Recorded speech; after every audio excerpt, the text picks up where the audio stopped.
A friend of mine was on welfare after going through a bad experience. She and her husband became ill. They couldn't work for a while, and they went on welfare. After they both became physically well, he said, look here, we don't ever have to go back to work. We're making more money on welfare than we made when we were working, with all the Medicaid benefits and all of the food stamps and everything. She said, no. She said, we are not going to accept the checks anymore. He said, I'm not going to work. Now, you can go to work if you want to. She went down to the welfare department and said, don't send any more checks to my house. Lady said, excuse me? She said, now I've been working here 25 years. No one has ever come in here and said, don't send any more checks here. Are you sure you're all right? Yes, I am. And she went home and told her husband, don't look for any more checks because I told him to cut the check off. Now we've got to find something to do. And they started a paper route and got over 1,500 customers and were making money hand over fist in a spirit of dignity and achievement, not ripping anybody off. That was a critical choice. She could have very easily said, well, everybody else is doing it. Why don't I do it? But she decided not to follow the crowd. I like what Whitaker said, what you think about me is none of my spiritual business. So when you're keeping integrity with yourself, you know that's going to bring you under a lot of pressure. The next thing is, don't try to cut a bargain with life. Life is not Donald Trump. Life will not give you any special deals because you maintain a sense of integrity. There are no deals. You've got to do what you do because, not with any ulterior motives, that you're going to get some special benefit or some special treatment in the universe. No. Doesn't mean that somebody might not steal your car while you're trying to do some good for somebody. No, there won't be any special light around your car. They will take your car too. All the good people. You're going to go too. You've got to do what you do because that expresses who you are and for no other reason. They might not have a banquet to recognize you or give you a special little plaque and dedicate a day in your name. No, do what you do because that's you. The next thing is dedicate your life to something. Dedicate your life to a cause larger than yourself. See, if you dedicate your life to a cause larger than yourself, you're not following in the crowd. See, if your life is not dedicated to something of value, and I like what Howard Thurman said, he said, the quality of life is often determined by that to which the individual is dedicated. If the dedication of the life is vague and diffuse, the quality is apt to be poor and weak. There is much to be said for the intensity of life. See, most people are not intense about living. Most people are very casual about life. They haven't found anything to become intense about. So when you dedicate your life, you don't care anything about the odds. Somebody say when the dream is big enough, the odds don't matter. See, when you dedicate your life, you bring on a special power. There's a power in you that people, circumstances, events, and I'm not talking about the physical you, I'm talking about the real you, the indestructible, invincible, perfect essence of who you really are, that can bring a government to its knees, that can change the course of history. When you dedicate your life like a Nelson Mandela, who has decided to sacrifice his freedom, all he has to do is say whatever the government wants him to say, and they'll let him go free. And he can go to a foreign nation and say, I just said that because I've been in prison for over 20 years. And nobody will say, well, Nelson, you sold out. No one would say that. They will say, wait a minute, Nelson, you gave over 20 years of your life. What more can we ask of you? It's okay. But because of his integrity with himself, and he's dedicated his life to break the back of apartheid and free his people. There was Benjamin Disraeli. He says, nothing can resist the will of a people that will stake even their existence on the extent of their purpose for good. That when you dedicate your life to something, you bring on some powers in the universe that works through you to bring about changes that you would never, ever know unless you have dedicated yourself. I was reading and spending time with a book called Change or Die. The book proved that most people would rather die than change. That's real. I'm not trying to reach the masses. Even the book of life says that the road to life, what it takes to live, to have a life, and what it takes to survive are two different things. The road to life is straight and narrow, and few there be that find it. Why?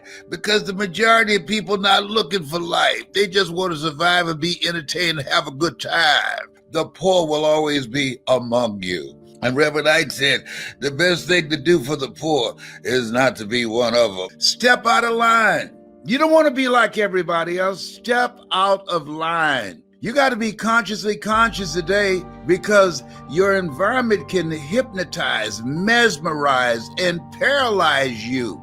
You got to hold yourself to a higher standard. People say necessity is the best cure to life. It's the willingness to refuse to accept things as they are. That's what it is. I refuse to accept the life that I had, to accept the life that I had been given. And in this time, where we are, you got to be hungry. You have got to be hungry. See, most people don't understand what's in you, the presence of God that makes you more than a conqueror. That's what's in you, God in you, your hope of glory. To manifest that, you got to step out of line. If you want to be successful, watch successful people and do what successful people do. And so I'm saying to you, you have something special. You have greatness in you. Do what works. I was at this event. This guy spoke, and he was so boring, he just put me to sleep. The room was as quiet as a graveyard between funerals. They gave him polite applause. And I said, man, that guy was boring. Well, I didn't know I was seated next to his brother-in-law. And his brother-in-law got a little attitude. Said, well, you ought to be that boring and make the kind of money he made. I said, well, how much he made? He said $5,000. I looked at my watch. I said, he only spoke for about 45 minutes to an hour. He said, that's the kind of money they made. I said, whoa, I can do that. Some of that money's got my name on it. Have you ever seen somebody do something and you say, whoa, if they can do it, I can do it? If you're going to make it today, if our children are going to have a future, we got to do what these young millennials say, stay woke. This is the time to step up. This is the time to be actively engaged in finding ways in which you can use your talents, your abilities, and your skills to build a place for yourself in this new economy. When I was fired from radio, I had to find another way to use my talent, to use my voice, to take care of my family. I had to be willing to learn something new. If you do what works, then that is follow the money. And if you're willing to learn something new, the possibilities are unlimited as to what you can do. You watch successful people and do what they do. Invest in you. Learn something that can help you to begin to make the adjustment to the changes that's taken place in the economy.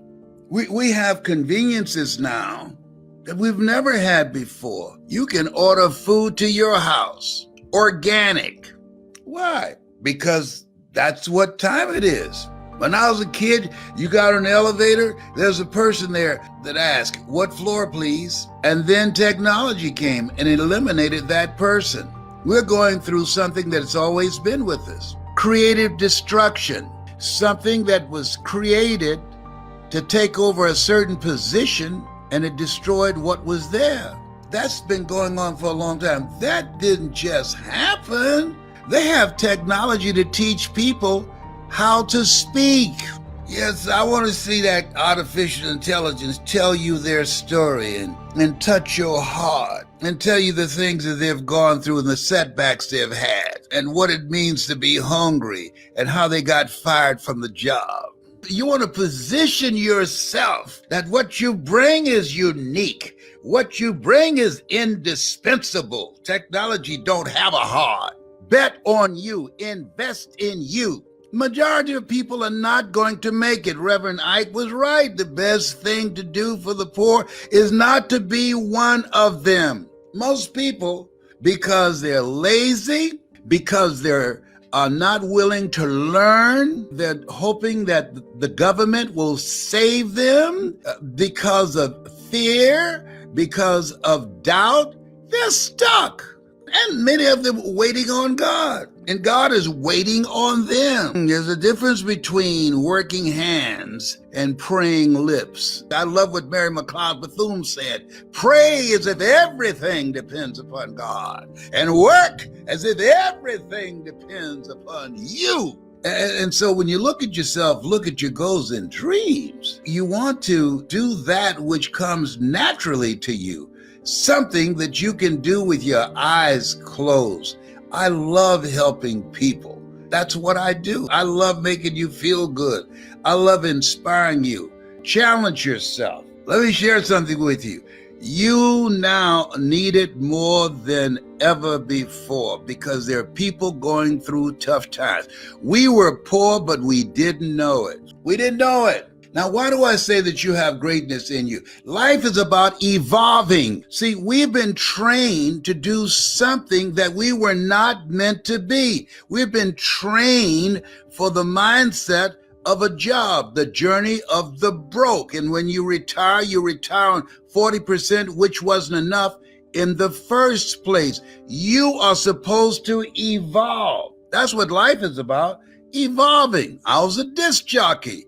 I was evolving. And there I am with my reason. What's your reasons? You got to have something that becomes your rod and staff to comfort you when the tough times come. And they're going to come. And every time life slapped me down, I tried to land on my back because I knew if I could look up, I can get up. And when I looked up, I saw a vision of my mother. And I said, Mama, I'm getting back up. Mama, you will not go to a nursing home. Mama, I will take care of you. And that got me up off the canvas of life. What's your why? What is it that motivates and inspires you? If you know the why for living, you can endure almost anyhow.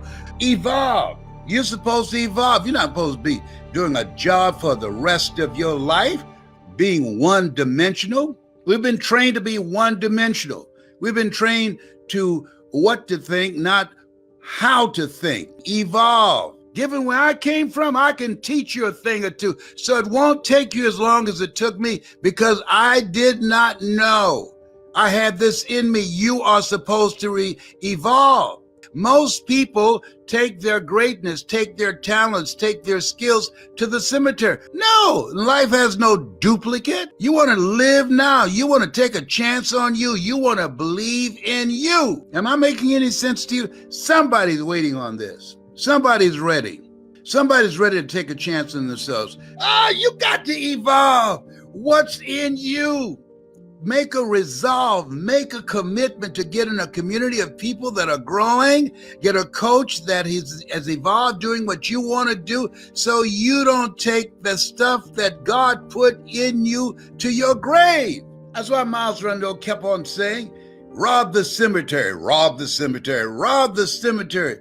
You got so much more stuff in you than you realize. You know how many people you've seen and looked in the mirror at that have so much intelligence and abilities and talents and skills they never put to use for themselves? You're here to evolve. You don't know. You got to take a chance on you. Call forth those things that be not as though they were. Why do I speak about this with such conviction? Because I'm living it. Others talk about it. I'm living it. I have done it. Stick a fork in it. It's done. I've done it. I paved the way. I know what it takes to earn your first million. And I did it before the internet, before Twitter, before Facebook, before Instagram, and all these other platforms out here. This is your time. This is your time. There's more opportunity now than ever before. Don't spend time around people who are whining and complaining. You can change your life. And what's the difference between those who are successful and those not successful? Out of every 100 Americans you see, at the age of 25, by the time they reach 65, 1 will be rich, 4 will be independently wealthy, 5 will still be working, 36 will be dead, and 54 will be dependent upon welfare, family, and friends. The average American, by the time they reach retirement age, will have a net cash value of $250. And so this is the time that you have to take matters in your own hand. What's the birth of hunger in your life? Well, I said something's got to give. I don't like this life that I'm living. Something's got to give. I'm tired of getting my paycheck and it was gone before I even got it, before I could even cash it. Something's got to give. I'm tired of disguising my voice when creditors call the house. Hello, may I speak to Les Brown, please? Sorry, but he's not here. You sound like Les Brown. Don't you go there, big boy. When a team loses, have a losing season, they don't fire the team, they fire the coach. You want a winning coach. If you want to speak to the world, if you want to learn how to become successful with your communication skills and be able to influence people and create an experience with your story, with your knowledge, with your abilities, or to increase your sales dramatically or attract more customers. Somebody asked me, what was the most difficult thing you've done to earn $1 million? The most difficult thing I've done was to believe that I can do it. That was the most difficult part, and it took me years, given by our environment. And so, according to your environment that you're in, you reflect that level of consciousness. And the people that are able to get out are people that are hungry. The people that are able to escape are people that are investing in themselves and developing themselves, that read and turn the television off. The people that are able to live life on their terms, they're people that feel that my life deserves better and the best is yet to come. So when you think about yourself, this thing called life, it's serious. It's very serious, and most people are not taking it seriously. And this is the time that you got to level up. This is the time that you've got to upgrade your knowledge. You either expand or you are expendable. You've got to go all in and bring it up. You got to live life like you mean it. And my message is not for everybody. Some of you need to just go on past here and go and watch what you watch and do what you do, the dancing, the twerking, and all of that stuff. Go ahead and follow all of that. This is not for the masses. This is for the elect. This is for a few people who have a sense of mission. A few people that said, no, I'm not dying broke. A few people that said, I'm not accepting life as it is. A few people that are willing to fight for a better future for themselves, for their children, and for their children's children. A few people that said, I've had some failures, I've had some setbacks, I'm going through some stuff right now, but trouble don't last always. I understand what Willie Jolly meant when he said a setback is a setup for a comeback. I've been set up for a comeback. I got comeback power. It's no time to be casual. It's time to be on fire. It's time to increase your energy and your drive and your passion to win. See, at some point in time, all of us have seen our destiny. I was 6 years old, man by the name of Reverend Ed Graham, a Mount Zion Baptist Church in Miami. I was 6 years old right before Christmas. My mother was ill. We had no food in the house. And this tall, strapping man around 6'1" came to the door with a food basket in his hand. And he says, hello, is this the Brown family? My mother said, yes. I understand that you have 2 sons and a daughter, and that you have no food. Yes, I'm from Mount Zion Baptist Church, and around Christmas time, we pass out food baskets to needy families. Take the basket in behalf of the church and have a nice Christmas. And when he walked out, I said, oh boy, I'd like to be like that man. And I went to his church, and I used to watch him speak, and tall and powerful and dynamic speaker, such eloquence. One of his favorite people was the poet Kipling, who wrote, if you can keep your head when all about you are losing theirs and blaming it on you. A friend of mine, Mildred Singleton, well, she was on a school outing and they took her to a hospital, and she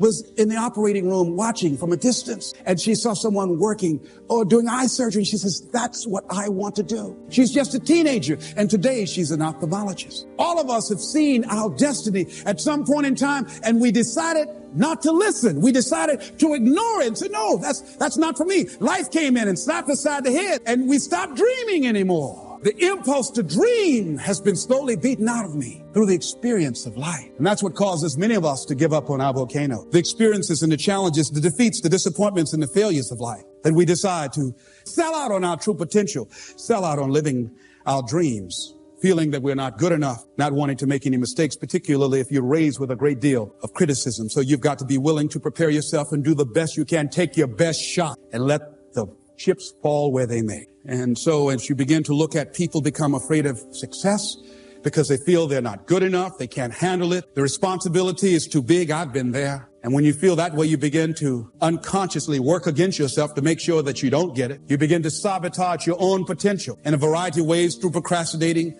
through not taking care of business, not giving reports on time, not spending your time wisely, squandering your time looking at a lot of idle television, or spend all your time lamenting and complaining about how bad things are, using your energy negatively rather than positively, complaining rather than producing. That's what we do when we're afraid of really making it. And when you're afraid of the unknown, when you're afraid to take that leap, when you're afraid to venture out there, that's a real challenge. You're going to die. Excuse me? You're going to die. In case you didn't understand that, you can't get out of life alive. So I'm saying to you, you got 6 months to live. Live your life now. Live your dreams now. Start acting like this is your last day on the planet. See, if we decide that we don't need a pronouncement from some physician to say we have 6 months to a year to live in order to really begin to appreciate the beauty of life, in order to really to make some hard decisions in life. See, we have the power in our hand. Like those little boys, we have that kind of power, that kind of genius, that kind of fortune, that kind of wealth, that kind of happiness, that kind of sense of fulfillment in our hands. We have that.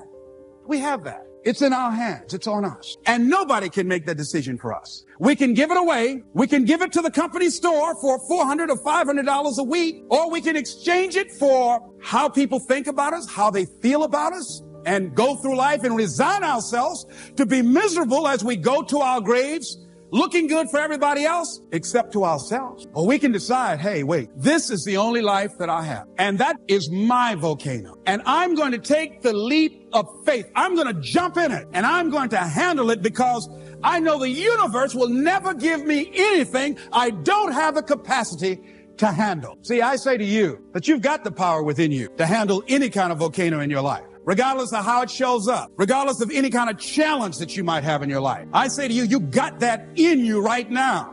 Where will it come from? Don't worry. If you trust yourself, it will come to you at the right time in which you need it. If you believe and don't doubt in everything in you. There's something about life, I believe, that when a person resolves within themselves that this is how I give my life, this is how I'm forwarding myself into the universe, I must live what's in me. And all of us have something in us that we must live. And if we don't know what it is right now, we must create it or we must find it. All of us have this that gives our life that meaning, that value, and that power, and that happiness. That happiness that a lot of people just wouldn't understand why you got to do it and why you got to take that mountain on. But sometimes we can get staggered by life and take a few blows to the head and we forget who we are or where we are. Or like I said, if life knocks you down, try and land on your back, because if you can look up, you can get up. And when you get up, you're getting up with something. You're getting up with faith. You're getting up with determination. You're getting up with a hunger to win, to do some things of how to handle the adversities of life, how to go through some stuff, how to handle when life snatched the rug out from under you like it has on the planet, and what it is you need to do to rebuild your life, to pick up the pieces and start all over again. And part of it is when you go through a major transition in your life, a major interruption, you need somebody in your life who's not going through it the same way you're going through it. It can help you get through it. I just thought about something. The key to success is look at successful people and do what they do. And look at people who are just living a mediocre life and don't do what they do. Because that's what I did.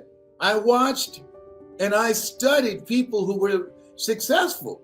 I was born in Liberty City. I had friends who lived on Miami Beach that I met. I met them while going to work with my mother, who was doing domestic work, cleaning homes on Miami Beach. And I heard one of the families that she worked for, Mr. Sidersky, say to his son, "You want to be successful?" He said, "Watch successful people and do what they do, and you accomplish the things that I have accomplished."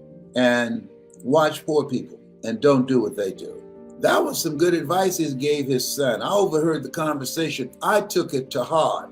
I remember reading something about Jackie Onassis. Somebody asked her, if you lost all of your money, how would you get your wealth back? And I love her answer. She said, I would go to the most expensive restaurant and move my table as close as I possibly could to people that are in there having conversations, primarily wealthy people. Order a glass of water and eavesdrop on their conversations. And in 2 years, I will get all my wealth back.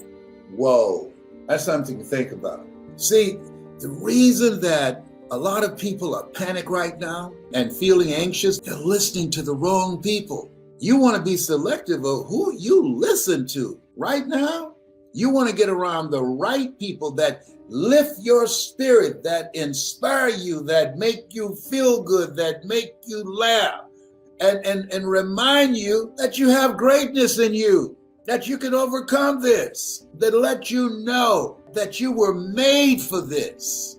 When you think about life, it's challenging. Yes, it is challenging. Life is for our growth and development. You cannot develop growth without being challenged. Faith not tested can't be trusted. In life, you will always be tested. Stuff's going to happen to you. You're going to lose people. You're going to get sick. Tragedies, accidents, all kinds of stuff will be thrown at you.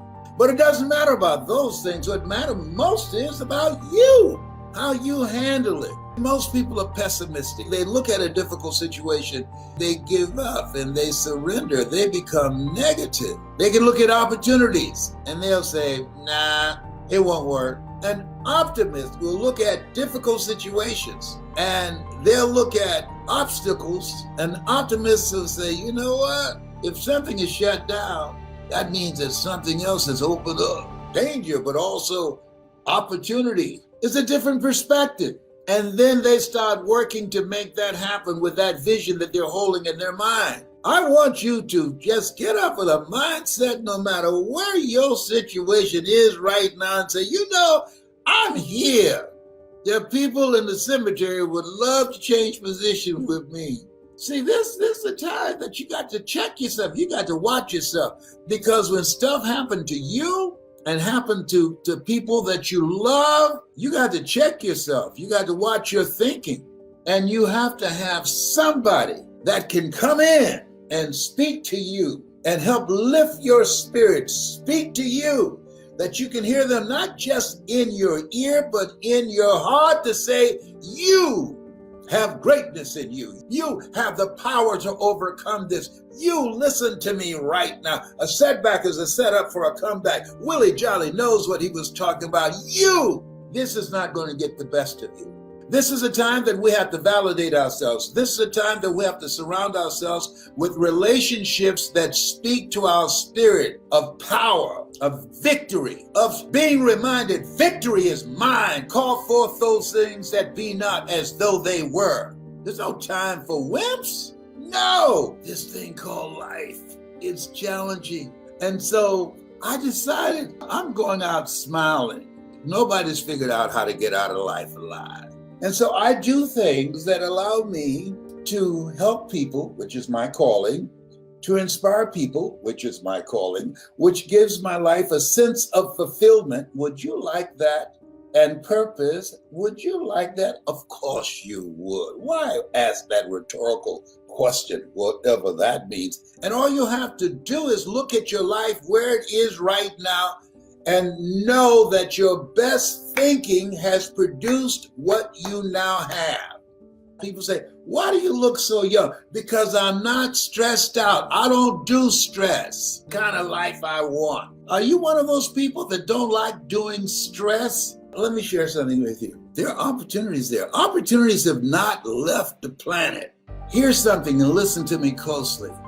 If opportunity does not knock on your door, build a door so it can knock. Because at the end of the day, there are always opportunities. There are always opportunities. How do I build a door? Think about people who are doing what you would like to do and spend some time with them. Invest in yourself. See, at the end of the day, until the pain of staying the same is greater than the pain of change, you will never change. We're going to look at building another block or putting another block in place for establishing a foundation for living our dreams, discovering our greatness, recognizing our specialness, recreating our lives. Many people become discouraged when they use affirmations, they listen to tapes, they read books, they do all of the things that are required of them to develop their consciousness, and things still don't happen. They affirm, I can do it, yes I can, and yes I will. I'm blessed and highly favored, and nothing happens, and they become frustrated. They become discouraged and disillusioned, and they quit. So we advocated a position that we felt that people could take that will keep them in alignment with themselves and operate and speak it in a spirit of integrity. That as you look at your goal, and sometimes it's just too big of a mental leap from here where you are to where you want to be. And so to say, I can do that might be too much. You might can't see that happening right now. And as a result of your doing that and not ready to accept that, you'll quit prematurely. So we said, establish a benchmark, if you please, a foundation where you can retreat.